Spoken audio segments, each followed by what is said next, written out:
Nous sommes le 31 mai 2026 et la chaîne YouTube Tados compte actuellement 1088 abonnés et l'année 1088 est une année bissextile qui commence par un samedi.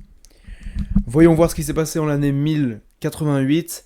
C'est le principe du podcast qui s'appelle Abonnés donc année. C'est le nom du podcast et il y a 3 épisodes actuellement.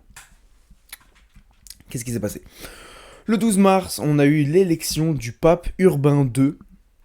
Eudes de Châtillon s'appuie sur les Normands et les cités lombardes contre l'empereur et l'antipape qu'il soutient. Il cherche à se concilier les clergés nationaux en supprimant les légats permanents. Printemps a été conduit par Odon de Bayeux. Les barons anglo-normands se rebellent sans succès contre le roi d'Angleterre Guillaume le Roux, voulant réunifier le duché de Normandie et le royaume d'Angleterre sous le commandement de son frère, le duc de Normandie Robert Courteheuse.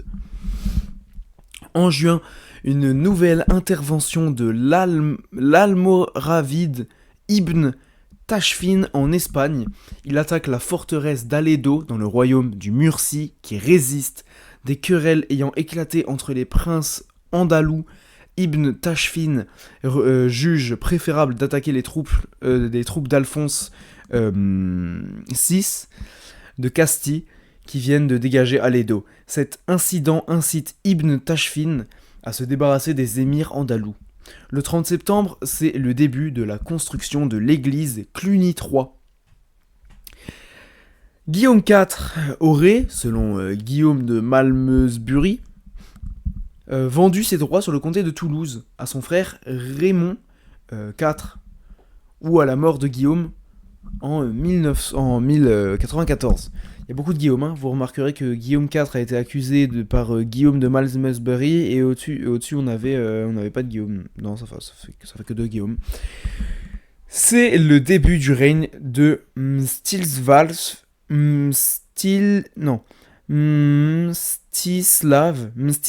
fils de Vladimir II Monomaque, prince de Novgorod.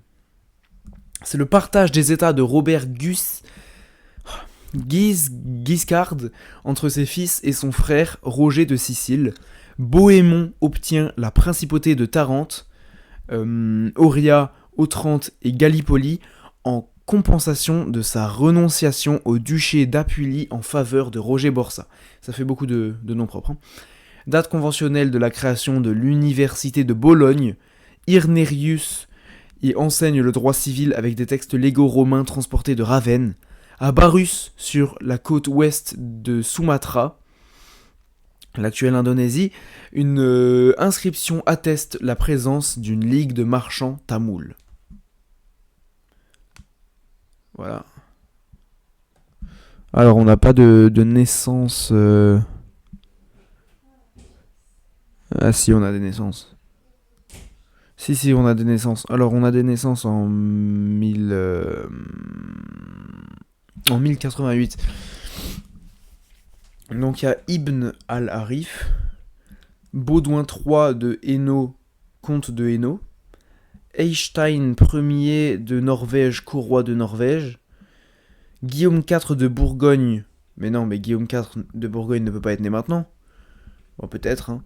Comte d'Auxonne, comte de Vienne, puis régent du comté de Bourgogne, Irène de Hongrie, Richenza de Nordheim, Lucienne de Rochefort et Toirdelbach oua Conchaubert.